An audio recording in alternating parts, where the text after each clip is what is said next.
అరే గి అన్న పైప్ లో చేయి పెట్టదు గలీజ్ తీస్తున్నారు అనుకుంటున్నారా? ఫికర్ చేయకూడదు. ఇది మనందరి ఇళ్ళలో ఉండేది. ఏదో చెప్తే షాక్ అవుతారు. మీ ఇంట్లో మీ మంచిగా మోటార్ వేయగానే భూమిలోకి వెళ్ళి నీళ్ళంతా ట్యాంకులలో నిండుతున్నాయా?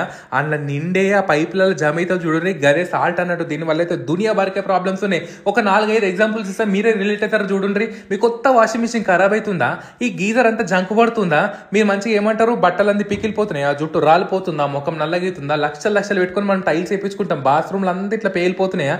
అవన్నిటికీ కారణం ఏం దొరికినా ఈ ఉప్పు నీళ్ళలో ఉండే సాల్టే అన్నట్టు.